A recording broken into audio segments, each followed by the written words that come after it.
Yang saya hormati Bapak Waka SMA Negeri 6 Purworejo dan juga Bapak Ibu Guru SMA Negeri Purworejo yang saya hormati pula. Puji syukur kehadirat Tuhan yang Maha Kuasa atas segala limpahan karunia dan nikmatnya sehingga kita semua pada siang hari ini dapat berkumpul di untuk melaksanakan kegiatan berbagi praktik baik komunitas belajar umum cerdas ceria. Langsung saja Bapak Ibu untuk mempersingkat waktu. Untuk yang pertama, waktu saya berikan kepada Bapak Sukisno untuk memberikan arahan kepada Bapak Dr. Sukisno MMPD. Kami persilahkan. Assalamualaikum warahmatullahi wabarakatuh. Yang saya hormati Bapak Ibu Guru Wakil Kepala Sekolah, baik Wakil Kepala Staf Bidang Kurikulum, Kesiswaan, Satgas dan Humas. Yang saya hormati khususan untuk Kombel Ceria, Cerdas Ceria, dan yang saya hormati Bapak Ibu Guru serta wabil khusus narasumber yaitu Pak Wawan. Selawat salam dan junjungan pada Nabi Agung Muhammad Sallallahu Alaihi Wasallam, Nabi yang telah memberikan jalan kebenaran yang diridhoi oleh Allah Subhanahu. Bapak Ibu yang saya hormati, sekali lagi terima kasih atas Kombel Cerdas Ceria yang hari ini untuk mempresentasikan terkait dengan budaya positif. Bapak Ibu yang saya hormati, tidak menutup kemungkinan Bapak Ibu apabila berbagi baik ini kan tidak terorientasi pada mapel.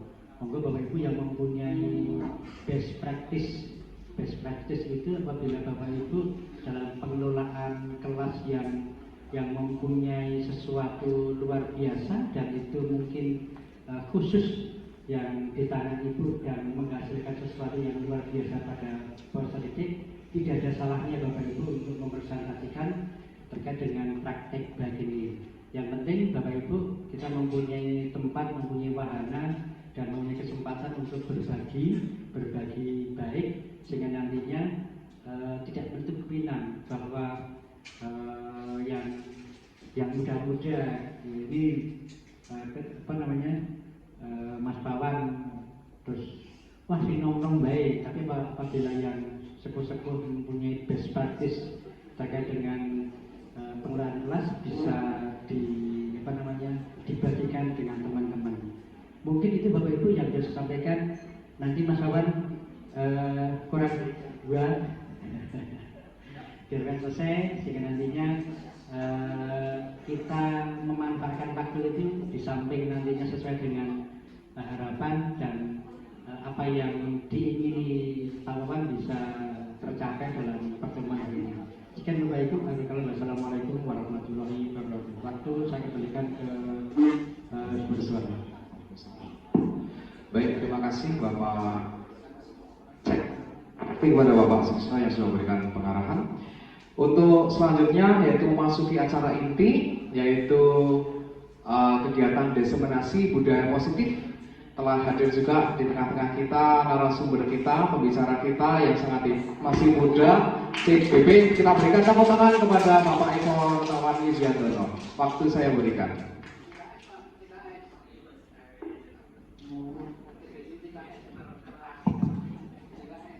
Bismillahirrahmanirrahim. Assalamualaikum warahmatullahi wabarakatuh. Yang terhormat Kepala Sekolah SMA Negeri 6 Purworejo, Bapak Dr. Andes Sukisno MMPD. Yang saya hormati segenap Wakil Kepala Sekolah dan Bapak Ibu Guru SMA Negeri 6 yang saya hormati. Pertama-tama mari kita mengucapkan puji syukur kepada Allah Subhanahu wa taala karena kita telah diberi nikmat karunia kesehatan sehingga kita dapat berkumpul di aula ini untuk mengikuti acara Kombel Cerdas Ceria sekaligus acara saya dalam mengikuti pendidikan calon guru penggerak di modul 1.4 tentang budaya positif. Terima kasih khusus untuk Pak Maftuh sudah menginisiasi acara ini. Ya, untuk mengefisienkan waktu langsung saja ke materi. Ya, di CGP ini banyak sekali apa ya, konsep pendidikan yang dicetuskan oleh Ki Hajar Dewantara. Pertama-tama yaitu tentang menuntut segala kodrat yang ada pada anak agar mereka dapat mencapai keselamatan dan kebahagiaan setinggi-tingginya, baik sebagai manusia maupun sebagai anggota masyarakat. Nah, tujuan pendidikan di situ mengharuskan kita sebagai guru harus mengutamakan kebutuhan murid kita.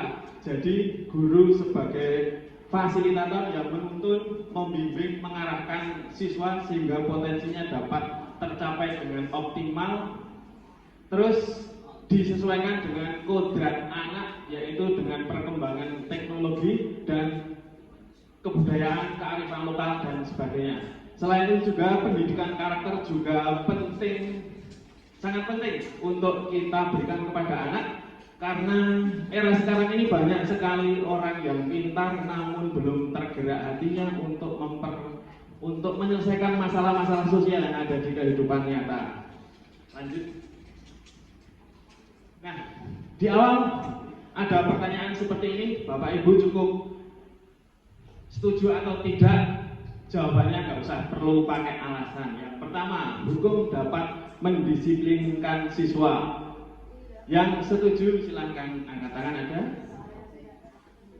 Terima kasih. Yang tidak setuju pernyataan pertama, monggo angkat tangan Bapak Ibu. Terima kasih. Nanti jawabannya dapat diketahui setelah materi-materi selanjutnya. Dijawab sendiri sebagai refleksi Bapak Ibu. Yang kedua, memberikan penghargaan dapat meningkatkan motivasi belajar siswa. Setuju? Angkat tangan. Yang tidak setuju? Angkat tangan. Ya, terima kasih. Oke, jawabannya nanti ya setelah materi kita. Nah, dalam kesempatan kali ini ada 6 materi, karena keterbatasan waktu nanti tidak secara mendalam mungkin ya, hanya sebagian garis besar. Nah, keenam materi ini saling berkaitan, mulai dari disiplin positif sampai segitiga restitusi. Lanjut. Nah, untuk permulaan kita melakukan percobaan dulu. Cari pasangan Bapak Ibu yang laki-laki dengan laki-laki, perempuan dengan perempuan. Oh ya, apa sih? Ada pegangan tangan. Silahkan salah satu saja menggenggam tangan Bapak atau Ibu sendiri, dan bayangkan yang digenggam itu adalah barang atau hal yang paling berharga pada diri Bapak Ibu. Bayangkan saja genggam tangannya. Pak Jun goyang-goyang. Nah, pasangan yang satunya mencoba membujuk, merayu, mengancam, mengiming-imingi untuk pasangannya membuka kepalan tangan tersebut. Sudah dapat pasangannya masing-masing? Silakan Bapak Ibu pilih salah satu yang menggenggam siapa, yang membujuk, merayu siapa. Monggo.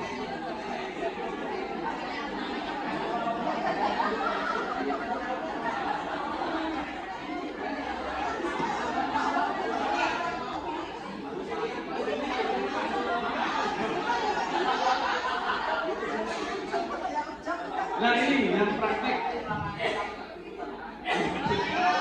Pak Heru dan Mas Adi. Ya, Mas Adi, apakah kepalan tangannya dibuka setelah mendapat rayuan gombal Pak Heru? Tidak. Mengapa Mas Adi? Ya, Mas Adi menggenggam sesuatu yang penting bagi beliau sehingga tidak membuka. Kemudian apakah ada yang membuka kepalan tangannya? Monggo salah satu jawaban. Oh ya, Gusti G mendelingi Bu Ayu. G. Ya, lanjut.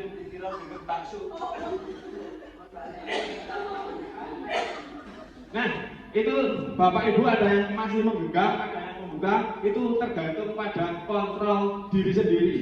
Ya, jadi Anda tidak bisa mengontrol perilaku orang lain, kecuali yang melakukan itu memilih untuk melakukan atau tidak. Jadi itu hanya sebatas jangka pendek, pengaruh, kontrol, ya. Kemudian jika dihubungkan dengan guru saat ini, ya, jika dihubungkan dengan guru saat ini kita harus mengubah pola pikir kita, ya, dunia baru kita. Yang dulunya guru bisa mengontrol murid anggapannya karena sudah muncul teori kontrol dari Dr. William Glasser, maka paradigmanya berubah. Ya, di sini guru tidak bisa memaksa murid jika murid memilih untuk tidak melakukannya. Jadi setiap perilaku memiliki tujuan. Ini bersifat sementara saja seperti tadi. Kemudian penguatan positif, efektif dan bermanfaat itu miskonsepsi. Jadi dalam jangka waktu tertentu kemungkinan murid tersebut akan menyadarinya dan mencoba untuk menolak bujukan kita, atau bisa murid tersebut menjadi bergantung pada pendapat guru yang berusaha. Nah, ini banyak terjadi, misalnya saat pembelajaran di kelas ada guru yang memberi penghargaan, ada yang tidak. Nah, anak termotivasi pada penghargaannya. Kalau beda guru lagi beliau tidak memberi penghargaan, mungkin motivasinya jadi tidak ada. Lanjut. Yang ketiga, kritik dan membuat orang bersalah dapat menguatkan karakter. Ini salah karena membuat orang bersalah menjadikan dirinya merasa gagal sehingga tidak bisa mengembangkan dirinya sendiri. Yang keempat, orang dewasa. Kita sebagai guru ke murid kan kita lebih dewasa daripada murid kita, memiliki hak untuk memaksa. Tidak bisa, karena perilaku memaksa tidak akan efektif untuk jangka panjang dan timbul permusuhan dan dendam. Ya. Bisa.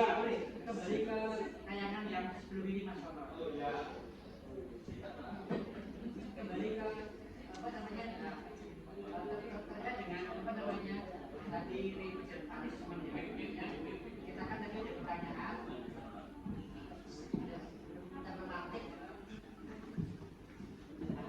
Pertanyaan memantik, apakah guru bisa menghukum dan bisa memberi penghargaan? Dulu ada teori yang mengatakan juga teori reward dan punishment.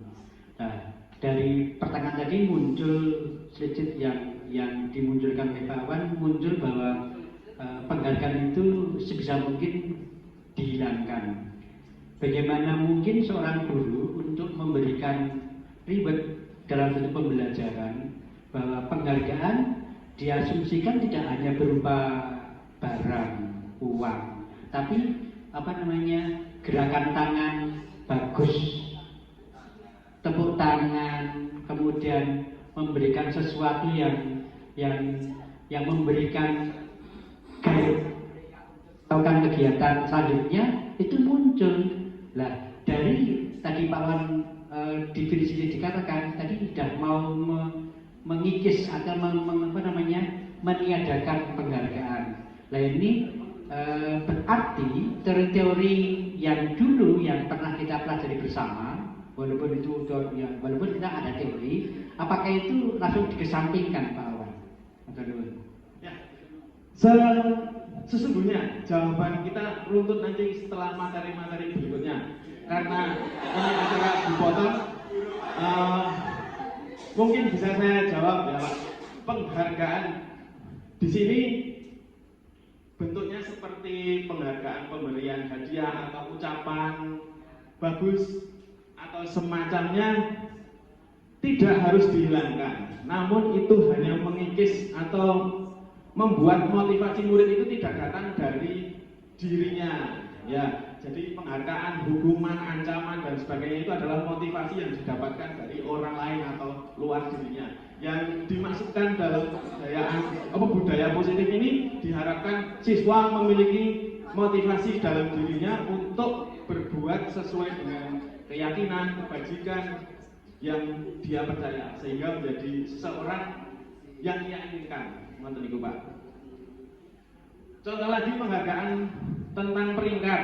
Nah, itu kan sudah tidak ada, namun beberapa wali kelas juga masih membuat peringkat. Saya sendiri membuat peringkat. Nah, itu efeknya adalah anak yang peringkat di bawah umumnya akan sakit apa ya? Tidak sakit hati, merasa minder, ya insecure bahasa sekarangnya dengan peringkat yang di atasnya. Mantap Pak. Ya, terima kasih atas pertanyaan Pak Kisno. Lanjut lagi Mas.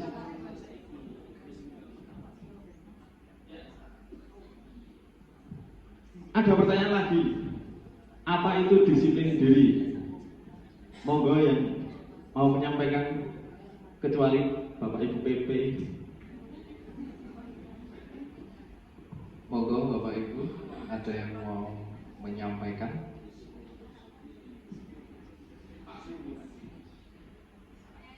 Oh iya Pak.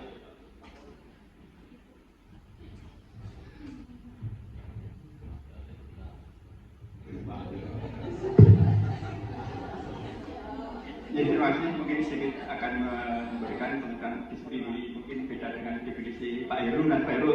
Balas Pak. Jadi disiplin itu adalah melaksanakan sesuatu yang tanpa ada paksaan muncul dari diri sendiri, tanpa ada tekanan terhadap sesuatu yang sudah diatur. Itu disiplin diri. Nggak misalnya apa saja sudah diatur. Misalnya terkait dengan waktu, maka sudah diatur waktu sekian itu ya secara ikhlas tanpa ada paksaan dari manapun kecuali memaksa diri sendiri, itu namanya disiplin. Saya kira seperti itu. Terima kasih. Pak Heru. Pak Heru, ada yang lain? Oke, siap Pak Wawan. Disiplin kalau menurut saya itu selalu menepati apa yang kita ucapkan, itu disiplin. Dan berusaha selalu melaksanakan apa yang diinginkan. Itu seperti itu saja. Terima kasih. Terima kasih jawaban yang sempurna dari Pak Heru dan Pak Yoyo. Ya, Bapak Ibu sudah mengetahui disiplin diri, jadi sepertinya saya seperti menguyai Banyu Segoro, membagikan ilmu yang sudah Bapak Ibu punya. Nah, tepat sekali disiplin diri sesuai dengan Ki Hajar Dewantara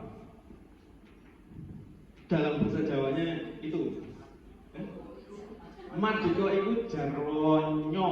Ana apa Pak? Bener apa salah Pak? Jarwanya ora mung lepasing pantring ning uga kuat poso aman diri priyangga. Ya. Itu sesuai dengan kurikulum kita Merdeka.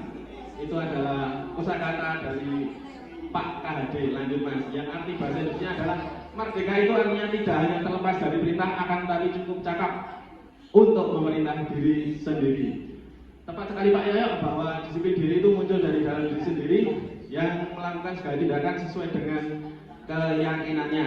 Terus, ya, lanjut. Kita sebagai guru harus bisa membuat siswa mempunyai disiplin diri yang berlandaskan nilai-nilai kebajikan universal dan sehingga timbul motivasi intrinsik dari dalam diri siswa tersebut. Lanjut. Ya, nilai kebajikan universal adalah nilai kebajikan yang disepakati bersama. Kalau di instansi kita ada profil pelajar Pancasila, next. Ya, itu adalah contoh nilai kebajikan umum yang universal tanpa memandang suku, agama, ras, dan lain sebagainya. Lanjut lagi, dan ini beberapa nilai-nilai kebajikan yang universal yang diakui di dunia. Ya. Nah, timbul pertanyaan lagi.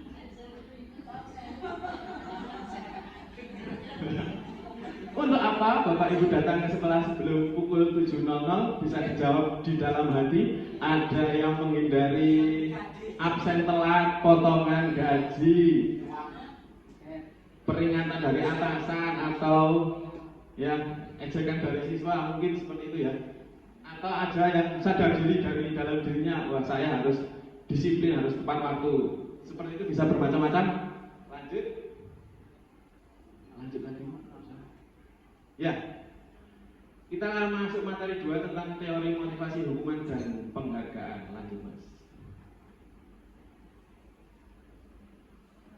Ya, ini ada 3 motivasi perilaku manusia. Yang pertama untuk menghindari ketidaknyamanan, itu timbul pertanyaan apa yang akan terjadi apabila saya tidak melakukannya. Tadi bisa dihukum, bisa potong gaji, potong uang dan sebagainya. Kemudian dua, mendapatkan imbalan atau menghargai dari orang lain, apa yang akan saya dapatkan apabila saya melakukannya.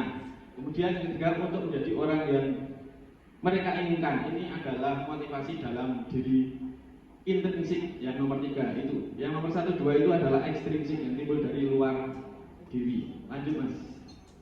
Nah, kalau di SMA 6, kira-kira Bapak Ibu murid-muridnya memiliki motivasi yang nomor berapa dan berapa? Kebanyakan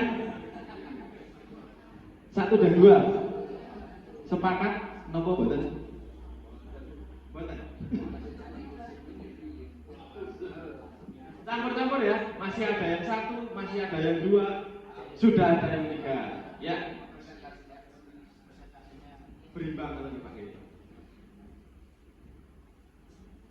Nah, kemudian sebelum masuk ke cara restitusi, Bapak Ibu sudah mengetahui perbedaan hukuman dan konsekuensi tentunya.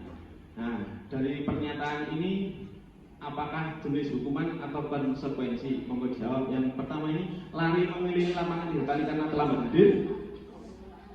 Hukuman atau konsekuensi? Lanjut Mas. Hukuman. Lanjut. Membersihkan coretan di meja. Konsekuensi. Lanjut. Murid diminta bertelanjang kaki sepanjang hari. Hukuman. Lanjut. Kehilangan 10 menit jam istirahat untuk mengerjakan tugas karena terlambat datang. Konsekuensi. Nah ini PJOK. Lari keliling lapangan karena telat 10 menit. Hukuman atau konsekuensi? Konsekuensi. Lanjut. Duduk di bangku pinggir lapangan karena mencederai teman saat bermain di lapangan. Hukuman. Lanjut. Ya, dari situ kita bisa membedakan perbedaan hukuman dan konsekuensi ya. Hukuman itu arahnya satu arah, dibuat oleh guru untuk menghukum siswa saat itu juga, tergantung mood pada hari itu mungkin ya. Contohnya jika ada siswa yang terlambat di kelas, moodnya kita sedang tidak baik, nah siswa diberi hukuman yang tidak masuk akal. Itu kan tidak ada percakapan antara kedua orang, antara siswa dengan guru. Nah, sifatnya hukuman seperti itu, dan sifatnya memberi rasa malu, rasa sakit. Tidak hanya hukuman tidak hanya hukuman fisik ya, terdapat juga hukuman verbal atau ucapan berupa kalimat-kalimat yang menyakitkan. Kemudian kalau konsekuensi itu sudah dibuat kesepakatan terlebih dahulu antara siswa dengan gurunya. Contohnya, jika saya telat masuk kelas, konsekuensinya karena saya PJOK ya, konsekuensinya lari keliling lapangan 2 kali, 3 kali. Nah itu dibuat kesepakatan di awal pembelajaran. Nanti kita masuk ke restitusi yang tidak termasuk hukuman dan konsekuensi. Lanjut. Nah ini yang berhubungan dengan penghargaan tadi ya. Penghargaan itu nilainya sama dengan hukuman, karena ada beberapa hasil pengamatan ahli seperti itu.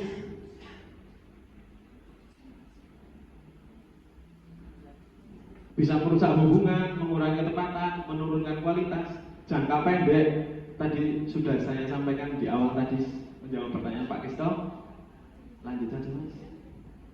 Nah ini yang di luar hukuman dan konsekuensi terdapat restitusi, yaitu sebuah pendekatan untuk menciptakan disiplin positif. Restitusi itu kalau bahasa apa ya? Ekonomi mau pajak itu ya? Restitusi, pembayaran kerugian apa? Benar nggak ya, Bu Nirwanti? Oh itu restitusi. Lanjut. Restitusi. Restitusi kan masuk. Ya, kebiasaan kita selama ini kan apabila ada orang yang salah kita langsung memaafkan atau membuat tidak nyaman, merasa bersalah. Nah, untuk membentuk budaya positif, selanjutnya kita harus lebih fokus kepada mengembalikan harga diri yang membuat salah dan membuat kondisi menjadi impas agar situasinya normal dan tetap positif, membuat situasi menjadi benar. Jadi yang salah tidak merasa bersalah, kemudian suasana tetap menyenangkan, positif, tidak saling menjelek-jelekkan dan sebagainya. Itu yang diharapkan dari restitusi. Lanjut. Yaitu ciri-cirinya adalah tidak menebus kesalahan, namun untuk belajar dari kesalahan, memperbaiki hubungan, tawaran bukan paksaan, kemudian mencari kebutuhan dasar yang mendasari tindakan. Jadi restitusi itu ditanyakan ke murid untuk membayar kesalahan, memperbaiki kesalahan. Sebaiknya murid melakukan apa? Nah itu siswanya akan menjawab sesuai dengan keyakinan kelas yang sudah disepakati di awal. Lanjut. Ya, ini masuk ke keyakinan kelas. Lanjut lagi. Nah, ini pertanyaan cukup benar atau salah. Keyakinan kelas dan peraturan kelas adalah hal yang sama. Benar atau salah? Next, salah jawabannya. Lanjut. Keyakinan kelas berdasarkan nilai-nilai kebajikan. Benar. Lanjut. Keyakinan kelas berasal dari peraturan yang sudah ada. Benar. Lanjut. Nah, ini secara konsep keyakinan kelas dibuat dari peraturan-peraturan yang sudah ada, dilandaskan dengan nilai kebajikan tadi. Ada beberapa kebajikan, ada tanggung jawab, disiplin dan sebagainya ya. Nah, ini aturan menggunakan helm saat mengendarai motor. Itu nilai kebajikan universal yang diyakini apa Bapak Ibu? Ya, patuh lalu lintas. Atau kalau jatuh kepalanya cedera, ya itu berhubungan dengan keselamatan. Kemudian yang kedua, membuang sampah pada tempatnya, nilai kebajikannya apa yang diyakini? Kebersihan. Kemudian dilarang menggunakan kata-kata kasar, kesopanan, hormat menghormati dan lain sebagainya. Next. Dilarang merokok.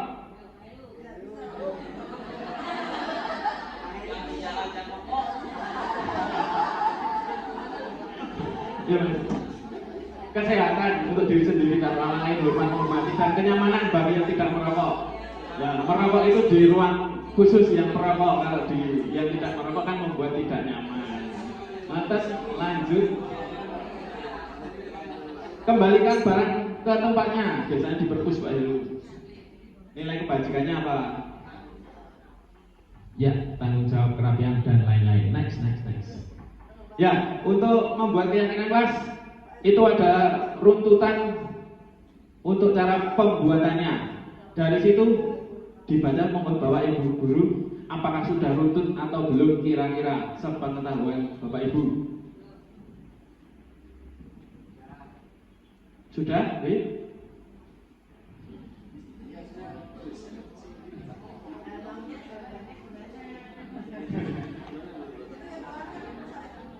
Ya, next, belum runtut.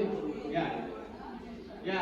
Yang pertama adalah berdiskusi, memunculkan peraturan-peraturan yang perlu ditaati warga kelas. Kita kumpul di kelas terus membahas dengan anak-anak. Oh, peraturannya yang mau kita ambil ini apa? Contohnya, jangan mengerjakan PR di kelas, jangan terlambat masuk kelas dan sebagainya.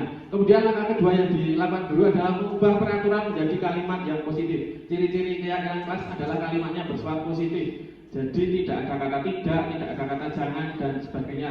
Contohnya datang tepat waktu, selesai tepat waktu, menjaga kebersihan dan lain sebagainya. Kemudian langkah ketiga adalah menyarikan peraturan menjadi nilai kebajikan. Contohnya tadi tidak memakai helm, yang diyakini adalah keselamatan dan sebagainya. Nomor 4, berdiskusi mengenai gambaran perilaku. Gambaran perilaku contohnya siswa menyapu lantai untuk menjaga kebersihan, siswa membersihkan papan tulis dan sebagainya. Yang kelima adalah berdiskusi mengenai peran seluruh warga kelas, dan keenam meninjau ulang keyakinan kelas. Nah, jika Bapak Ibu membuat keyakinan kelas, maka urutannya seperti itu dilakukan di awal pembelajaran atau awal semester. Lanjut. Nah, untuk membuat ringkas, kan sekarang sudah ada e-commerce, apa jadi ini? Shopee ya. Nah, untuk buat ringkas, Bapak Ibu membeli itu di Shopee. Nah, apakah itu merupakan tindakan yang benar? Menghias dengan kelasnya, dengan kesepakatan kelas tempelan sudah jadi seperti itu? Ya karena itu sudah jadi, tidak ada dialog kesepakatan antara guru dengan siswa. Ya, jadi itu tidak ada dua arah yang tadi. Banyak ini di SD sudah seperti itu. Ben dihias. Lanjut. Ini beberapa contoh keyakinan kelas. Berhenti.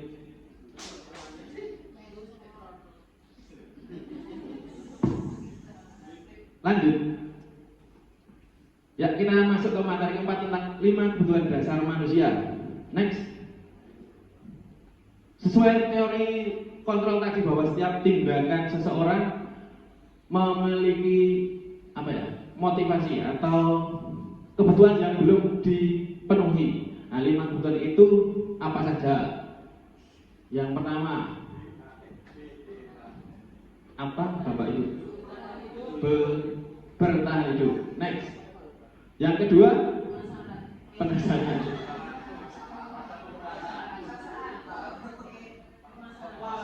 Penguasaan. Yang ketiga, kebebasan. Yang keempat,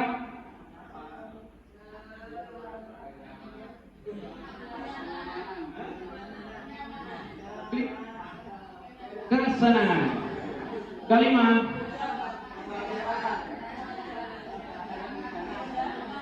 kasih sayang dan rasa terima.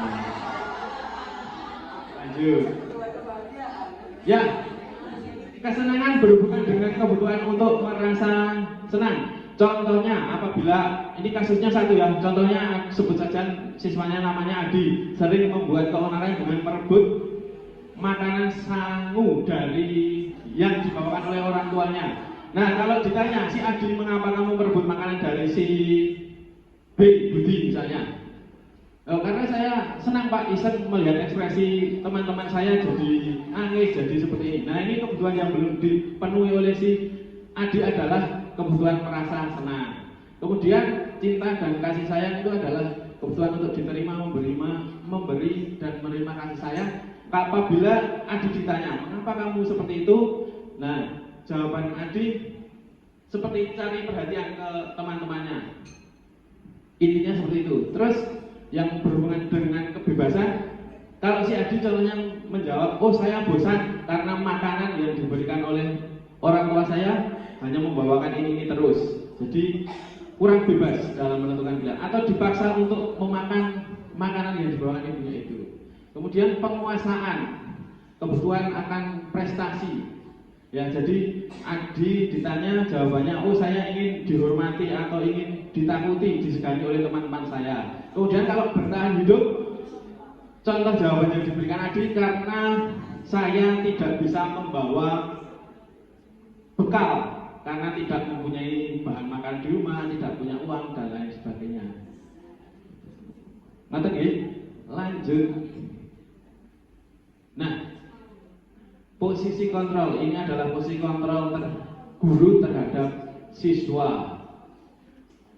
Dari kelima posisi kontrol berikut ini, Bapak Ibu kira-kira sudah melakukan yang nomor berapa dan berapa? Dijawab di dalam hati. Oke, masih ada yang penghukum, pemberi rasa bersalah, teman, pemantau, manajer. Nah, ini mempunyai karakteristik yang berbeda-beda. Nah, dalam pendidikan guru penggerak ini diharapkan minimal kita sebagai guru harus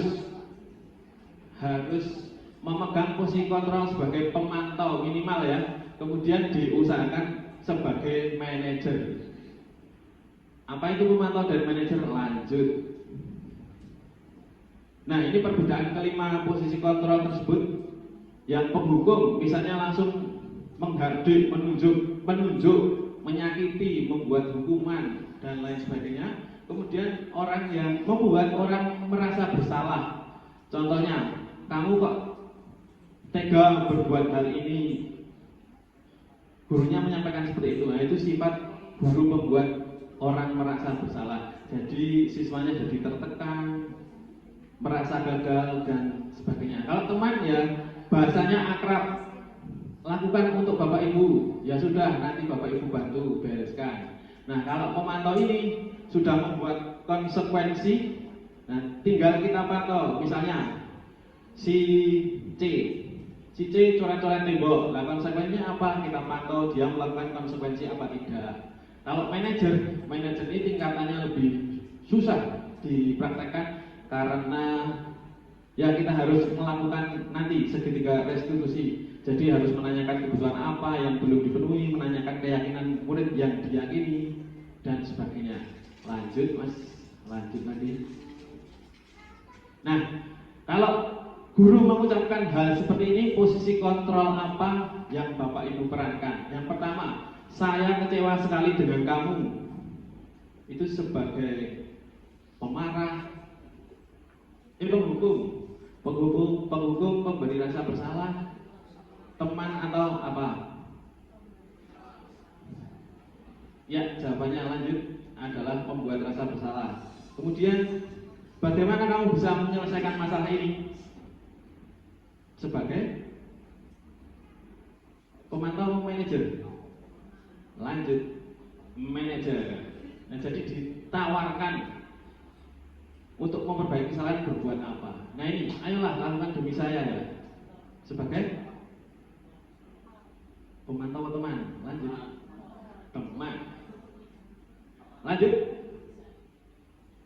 Nah ini mudah, pemantau. Ya, wih, saya sudah mempraktekkan ini segitiga restitusi untuk ya menyelesaikan masalah pada anak. Tapi ini cuma skenario, jadi sudah ditulis adegannya. Rekamannya ada tapi di YouTube Wawan Ekor Naman bisa dipantau. Ya, lanjut. Nah ini terakhir segitiga restitusi. Proses dialog yang dijalankan oleh guru agar dapat menghasilkan siswa yang mandiri dan bertanggung jawab. Lanjut Mas. Ada 3 tahapan yang dilalui untuk melakukan segitiga restitusi. Pertama adalah menstabilkan identitas. Identitas kita semua distabilkan dengan bertanya, melakukan hal-hal yang terbaik. Terus kesalahan itu wajar, Bapak juga pernah berbuat salah seperti kamu. Yang penting adalah memperbaiki kesalahan. Nah, jadi biar tidak merasa bersalah banget itu anaknya distabilkan dulu. Terus validasi tindakan yang salah. Nah ini ditanyakan kebutuhan apa yang belum dipenuhi kira-kira. Nah, kemampuan menggali informasi Bapak Ibu harus dibutuhkan banget karena ada siswa yang kurang komunikasi ya, untuk berkata-kata susah atau malah bisa berbohong. Nah itu bisa digali Bapak Ibu. Kemudian yang terakhir adalah menanyakan keyakinannya yang sudah dibuat sesuai dengan nilai kebajikan itu apa, yang belum dilakukan keyakinannya apa. Ngoten. Lanjut. Nah ini detailnya. Lanjut aja Mas. Lanjut. Kan tanya jawab. Ya, di akhir bisa saya rangkum menggunakan diagram ini. Disiplin positif diawali dengan teori kontrol William Glasser. Ada 4, 5, 6. Yang pertama, tidak bisa mengontrol orang lain diturunkan dengan makna disiplin. Jadi harus menumbuhkan disiplin diri dari siswa sehingga siswa bertanggung jawab apa yang dilakukannya sesuai dengan keyakinan kebajikan yang diyakini. Kemudian semua perilaku memiliki tujuan. Motivasinya ada 3. Yang nomor 1, 2 itu dari luar atau orang lain, membutuhkan orang lain. Kemudian yang ketiga itu sudah intrinsik atau dari dalam diri sendiri. Terus diturunkan lagi harus berdasarkan nilai kebajikan universal. Dan dipersempit jika di kelas kita harus membuat keyakinan kelas. Yang teori yang ketiga, model berpikir menang. Dan selanjutnya itu kita sebagai guru harus menerapkan posisi kontrol minimal sebagai pemantau dan sewajibnya sebagai manajer melalui proses yang cukup panjang. Sebagai manajer itu tidak bisa langsung cekrek gerak rampung, nggak bisa. Kemudian yang terakhir, yang pink itu adalah realitas kebutuhan. Setiap orang memiliki gambaran yang berbeda, jadi harus digali kebutuhan apa yang belum mereka penuhi. Jadi kebutuhan setiap orang kan beda, pasti juga berbeda pula penanganannya. Diturunkan lagi ke tingkat kelas, sebagai guru kita melakukan segitiga restitusi. Jadi setiap masalah tidak bisa digunakan segitiga restitusi ya Bapak Ibu. Hanya masalah, contohnya masalah kecil nggak usah lah pakai segitiga restitusi. Kalau cuma sekedar berbuat ramai, nah itu bisa diperingatkan. Kemudian kalau sudah saling menyakiti, membuat dendam dan sebagainya, nah itu bisa menggunakan itu. Kalau sudah ke kriminal, jelas tidak bisa ke segitiga restitusi. Kita harus menggunakan pihak luar. Ya, lanjut Mas. Ini refleksi Bapak Ibu yang mengisi, tolong dijawab nanti pakai HP, di scan barcode-nya, ditulis, nanti ada Google Form, diarahkan ke Google Form, diberi nama dan jawabannya. Tidak harus diisi sekarang, yang penting diisi. Matur nuwun atas bantuannya untuk mengisi. Betul sih Mas, betul sih.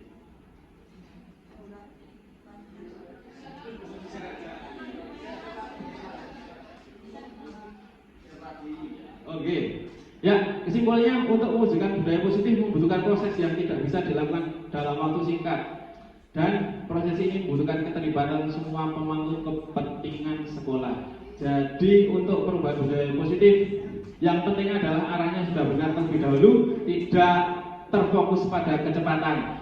Karena jika sudah arahnya sudah benar, maka akan dilakukan oleh siapapun, hasilnya juga akan mengarah ke arah yang benar. Dan tidak bisa dilakukan oleh 1, 2, 3 orang, namun kita semua bisa melakukan bersama-sama secara kolaboratif. Terima kasih. Di akhir, terima kasih atas bantuan Bapak Ibu dalam membantu saya menyelesaikan tugas dan kewajiban komunitas belajar cerdas ceria. Apabila, dibuka sesi tanya jawab. 2 penanya saja Mas. 2 penanya 13.50.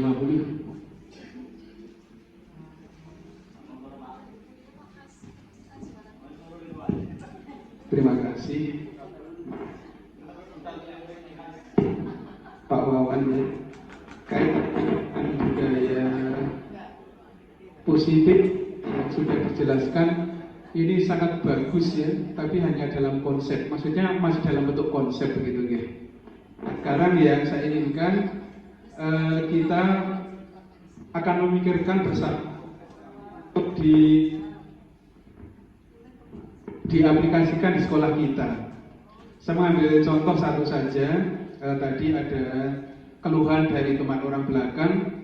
Ini sejak saya dulu menjadi sarpras sampai sekarang diganti Pak Mabto, selalu menemukan siswa itu membuang sampah dari jendela. Dan itu tidak hanya terjadi di satu kelas, tapi beberapa kelas. Ya. Nah, sekarang bagaimana kita akan mempraktekkan atau konsep tadi kita realkan di sekolah kita? Apakah dengan membuat peraturan kelas atau kesepakatan kelas atau apa namanya, supaya timbul kesadaran dari diri anak bisa punya budaya membuang sampah pada tempatnya. Nah, monggo bagaimana barangkali ada usulan-usulan yang bagus nanti untuk mempraktikkan budaya baik ini sekolah kita, sehingga bisa kita terapkan di semua kelas dan anak akhirnya tercipta budaya bersih membuang sampah pada tempatnya. Terima kasih. Terima kasih. Satu pertanyaan lagi, Bapak Ibu. Ya, dari ibu-ibu, Bu Eni. 1, 2, 3, Ya, terima kasih untuk Mas Wawan yang sudah hebat nih, nanti saingannya jadi kayak Pak Tisno ya, jadi kepala sekolah. Tepuk tangan untuk Mas Wawan. Iya, sudah bagus banget untuk presentasinya dan sangat bagus sekali sesuai dengan apa yang dikatakan oleh Pak Aswartono. Jika diterapkan di sekolah kita sesuai dengan ini bagus banget. Cuman bagaimana caranya mungkin kita perlu tahapan-tahapan dan dukungan dari semua pihak. Pertanyaan saya, yang ciri-ciri dari restitusi untuk nomor 5 itu apa ya Mas? Contohnya Mas?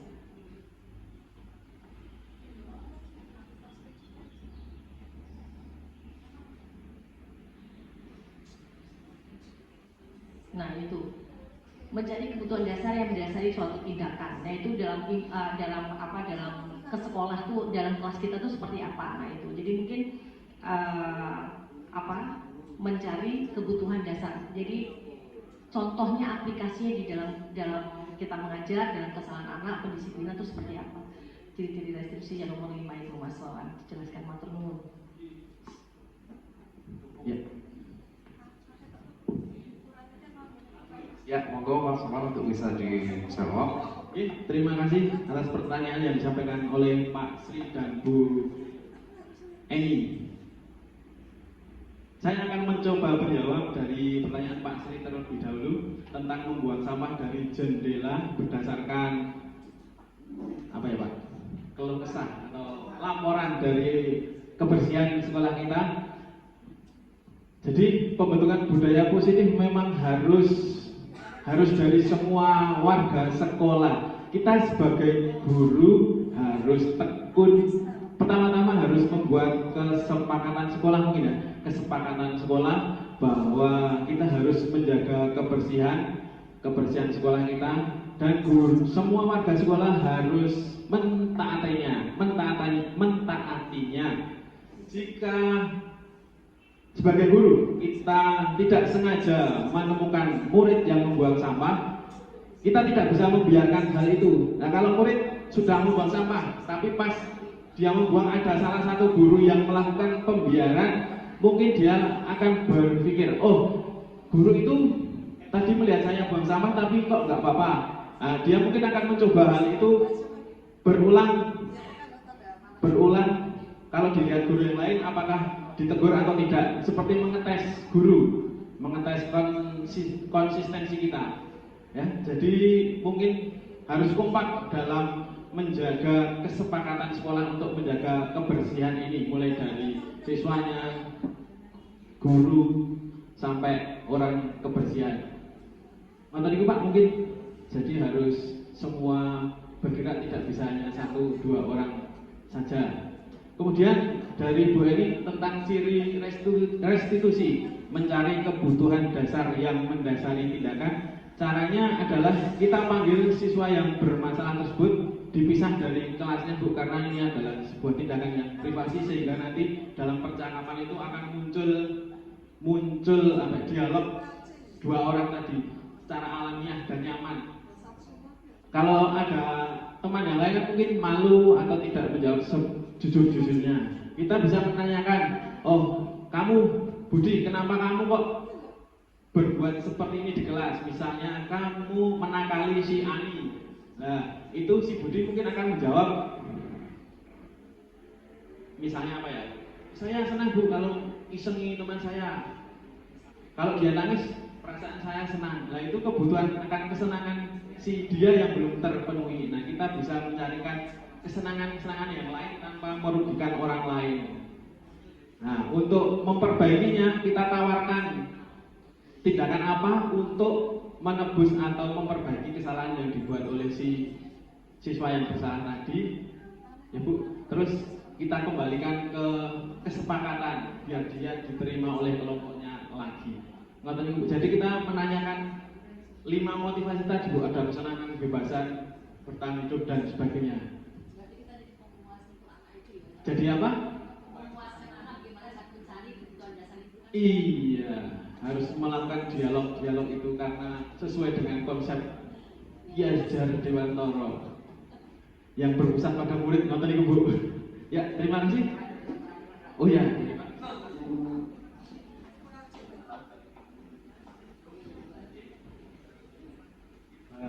Tadi sudah dipantik oleh Pak Sri dan itu merupakan hasil pertemuan tadi pagi dengan teman-teman dari kebersihan. Bapak Ibu nyun sewu terkait dengan yang tadi dilemparkan Pak Sri. Bapak tahu negara Singapura, Bapak tahu negara Jepang itu bersihnya minta ampun. Jadi ini bertolak belakang dari apa yang kita bicarakan hari ini. Orang Indonesia kalau di Singapura itu dia takut sekali untuk membuang sampah puntung rokok. Tapi nanti akan saya bedakan antara Singapura dan Jepang. Mengapa demikian? Karena negara Singapura menentukan bagi anak atau seseorang atau siapapun yang membuang sampah di sebuah tempat, maka akan dikenakan biaya sekian besar sekali. Maka ada punishment, ada ketakutan. Nah, ketakutan itu nanti muncul dari budaya muncul dari kultur. Nah, kembali pada materinya Pak Wan tadi, kita tidak boleh untuk menghukum. Nah, kalau di TikTok itu ada seorang keluarga, ada sebuah keluarga, ibunya sudah mendalami apa yang dipahami oleh Pak Wawan. Anaknya ada 2 anak, yang satu kakaknya, yang satu adiknya. Adiknya itu selalu bermain HP. Ibunya, Mas, belajar, Mas, makan, Mas, ibadah dulu, sholat dulu. Tapi dikarenakan anaknya itu asik bermain HP dan ibu tidak boleh memukul atau apa, itu hanya tapi dengan kakeknya langsung bawakan pentolan, dia tinggalkan HP-nya langsung mengerjakan apa yang diperintahkan. Berarti punishment juga penting, Mas, jika perlu. Jika nanti kita hanya anak melempar, Mas itu keliru, sampai kapan seperti anak kita itu jadi 90. Untuk itu saya sepakat, Mas Wawan, kita berkolaborasi saja. Kita juga dulu pernah saya meyakini ada ada reward dan punishment.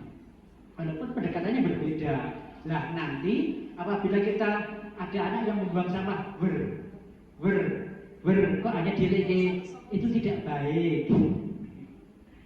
Terus diarahkan kan tidak ada punishment sampai kapan? Nah, saya kok mau seperti Singapura.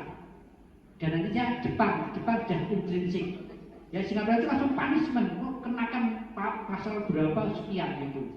Tapi dikarenakan pembiasaan orang Indonesia itu di Singapura takut membuang sampah dikarenakan ada punishmentnya. Kalau orang Indonesia kembali ke Indonesia, ya sudah buang sampah sana. Dikarenakan tidak ada punishment. Nah di Jepang berbeda lagi. Jika orang Indonesia membuang sampah di Jepang, maka orang Jepang itu mengambilkan sampahnya dilempar dan dimasukkan ke bak sampah. Jadi diperlihatkan oleh orang yang buat sampah. Berarti naluri orang Jepang itu berbeda dengan orang Singapura. Monggo nanti kita akan menggunakan yang mana, apakah dengan menggunakan pendekatan orang Singapura yang ada punishment dan menuju ke yang dimaui oleh kita, atau kita menggunakan pendekatan orang Jepang. Ada anak membuang sampah diambil oleh gurunya atau siapa, nak kamu itu keliru seperti ini gitu. Monggo kita sepakat saja. Demikian juga tadi hukuman. Kalau Pak Wawan mengatakan antara hukuman dan apa? Hukuman dan apa itu? Bukan. Ya konsekuensi. Nah kita lebih baik kita berkonsekuensi saja. Jika nantinya A, B ya, jika nanti C, nanti D ya, dan tidak di dalamnya itu ya hukuman dan orang-orang anak-anak jera tidak melakukan itu. Mungkin ini sebuah tawaran saja Bapak Ibu, sehingga nantinya kemauan kita untuk lingkungan bersih terjaga, dikarenakan di samping ada nanti orang punishment gitu, ada lambat laun berhasil, ya dihilangkan. Itu hanya temporer saja. Mungkin itu Pak Sri yang kita pendekatan itu. Jika kok hanya masuk di buang runo ya, kok kondisinya ini, jadi bocah sakit sakit, nanti kita tidak bisa untuk mensikapi. Monggo saya kembalikan pada Wuri. Maunya saya punishment dulu. Jika membuang kunangan, konsekuensinya apa? Tadi buat kesepakatan dulu itu. Gitu Pak Wawan. Ya, terima kasih atas penguatan dari Pak Kisto.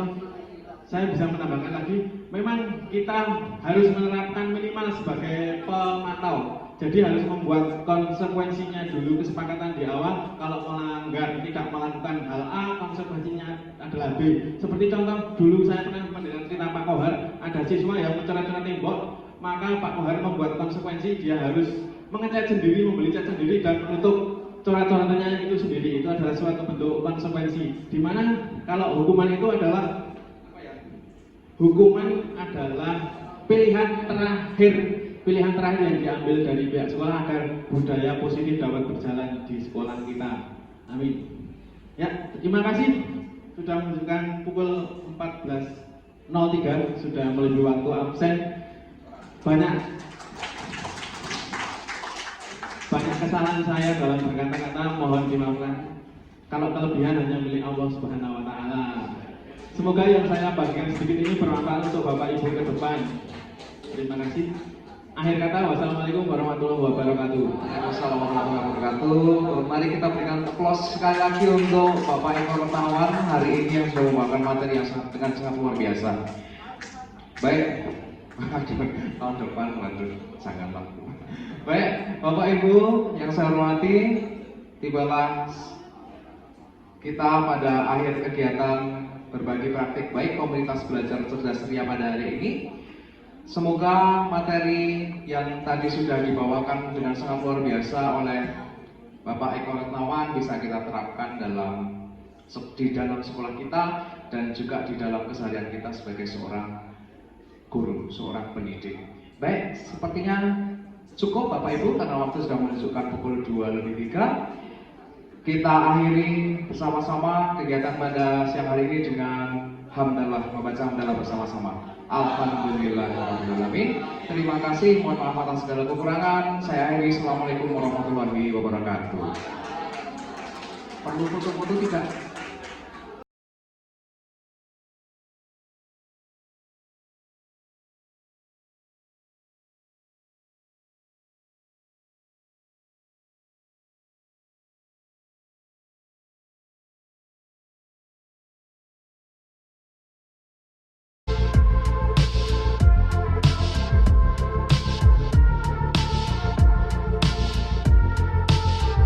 Selamat pagi Indra, bagus. Pagi Pak. Ya, kamu saya panggil ke sini, kira-kira sudah tahu maksud dan tujuan saya apa belum?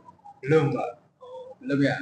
Ini tadi pagi saya diceritai oleh Singgi sama guru yang lain juga bahwa ada sedikit keributan di kelas Singgi tadi dalam pelajaran bahasa Inggris. Kamu bisa ceritakan kejadiannya seperti apa? Ya, jadi kenapa bisa ribut gitu kan?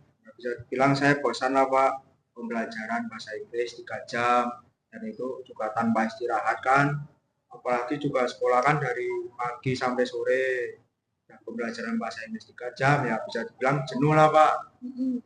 Ya nggak ada istirahat, ya itu ngobrol sendiri. Jadi kamu ngobrol di kelas terus ganggu teman yang lain gitu ya? Ya Pak. Ini Bapak juga pernah berbuat salah. Dulu waktu SMA Bapak juga seperti itu, iseng-iseng bercanda dengan teman. Itu kan kesalahan Bapak, dijadikan pembelajaran ke depan biar semakin baik dalam bertingkah laku, berperilaku. Nah, kamu kan melakukan hal seperti itu pasti punya alasan atau motivasi. Nah, kenapa kamu melakukan keisengan tadi? Ya bosan aja Pak, dengerin penjelasan terus, apalagi pakai bahasa asing kan. Ya kadang nyantol, kadang enggak juga Pak. Jadi bosan gitu ya? Ya. Gini, sedikit saran aja. Misalnya kamu bosan kan bisa berbuat hal yang lebih positif lagi untuk mengusir kebosanan. Misalnya saja kamu bisa bertanya tentang hal apa yang belum kamu ketahui. Atau bisa juga usul ke guru yang mengajar untuk ice breaking Pak, atau Bu, biar suasananya menjadi cair atau lebih menyenangkan sehingga mengusir kebosanan sedikit. Gitu, berani tak kamu usul seperti itu? Berani. Nah, kita kan sudah membuat kesepakatan kelas di awal semester itu. Nah, kira-kira apa kesepakatan kelas apa yang belum mencerminkan tindakan kamu itu, kesepakatan yang mana?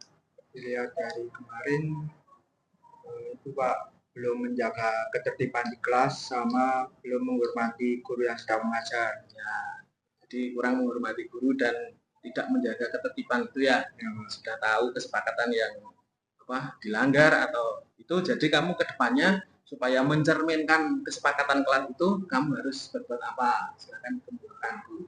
Ya, mungkin saya pertama minta maaf dulu ke Bu Singgi, soalnya kan kemarin gak marah juga, gak enak juga sama anak kelas. Dan kedua mungkin saya akan mengubah lah Pak, saya coba menaati lagi tata tertib yang ada di sekolah sama di kelas, dan juga mencoba lagi untuk lebih menghormati guru yang sedang mengajar. Ya, baik, bagus. Sekarang kamu bisa ke ruang guru untuk bertemu Bu Singgi atau guru yang lain, meminta maaf. Setelahnya kamu kembali ke kelas, fokus ke pelajaran lagi, memperhatikan apa yang dijelaskan oleh guru. Bisa juga langsung usul ice breaking saat kamu bosan, jangan mengganggu temanmu yang lain. Itu ya Gus ya. Ya, silakan. Siapa? Maaf ya Pak.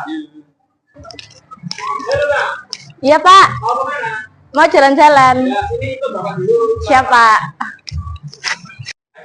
Selamat siang Luna. Selamat siang juga Pak. Ya, tadi kamu mau ke masjid ya? Iya Pak. Kira-kira tahu apa enggak alasan Bapak manggil kamu di sini? Tidak tahu Pak. Sini tadi kan saya lihat kamu jalan mau ke masjid, terus mau pakai sepatu apa? Sepatu itu apa? Olahraga. Ya, kamu tahu udah berarti kesalahannya apa? Ya, enggak apa-apa. Kesalahan itu wajar, Bapak juga pernah melakukan hal itu. Jadi biarpun membuat kesalahan, tapi Bapak fokus untuk memperbaikinya. Nah, dari kamu, apakah ada alasan kenapa kamu kok sampai pakai sepatu olahraga padahal kamu sudah berganti pakaian seragam? Alasannya apa? Soalnya ribet Pak, harus ganti sepatu pantofel. Melepas talinya. Oh ya, antri di kamar mandi juga? Iya Pak. Ya, ini. Terus kita kan sudah membuat kesepakatan kelas di awal ya. Kira-kira hal apa yang belum kamu laksanakan dalam berperilaku untuk selaras dengan kesepakatan kelas? Keseragaman dan ketertiban Pak. Oh ya, jadi seragam itu penting untuk performa siswa ya, sesuai dengan himbauan dari kepala sekolah untuk performa itu harus tertib gitu ya. Terus kamu sudah tahu kesalahannya apa. Sekarang kamu tahu harus berbuat apa ke depan biar sesuai dengan kesepakatan kelas yang kita yakini. Iya Pak, harus habis berganti seragam harus memakai sepatu pantofel. Ya, mudah toh, nggak ribet lagi kan. Nah, Bapak pantau terus ya perkembangan kamu besok kalau setelah olahraga kamu ganti pakaian apa enggak. Siap. Nah, sekarang boleh kembali ke kelas untuk berganti sepatu dulu, baru kamu lanjutkan aktivitasmu. Itu ya. Pak. Terima kasih ya Pak. Ya. Siap. Nah. Assalamualaikum warahmatullahi wabarakatuh. Dari praktek segitiga restitusi yang dilakukan oleh Pak Wawan, saya jadi merasa dihargai sebagai seorang murid dikarenakan ada seorang guru yang menunjukkan empatinya dengan meninjau alasan dibalik perbuatan yang saya lakukan. Saya jadi bisa lebih baik karena dikembalikan ke kesepakatan kelas yang sudah dibuat bersama. Terima kasih. Wassalamualaikum warahmatullahi wabarakatuh. Assalamualaikum warahmatullahi wabarakatuh. Dari segi restitusi yang dilakukan oleh Pak Wawan, saya merasa tidak disalah-salahkan karena mendapat empati dari guru. Pak Wawan juga menanyakan motivasi saya melanggar kesepakatan kelas yang telah dibuat, sehingga saya bisa kembali nyaman ke keyakinan dan kesepakatan yang telah kami buat. Terima kasih. Wassalamualaikum warahmatullahi wabarakatuh.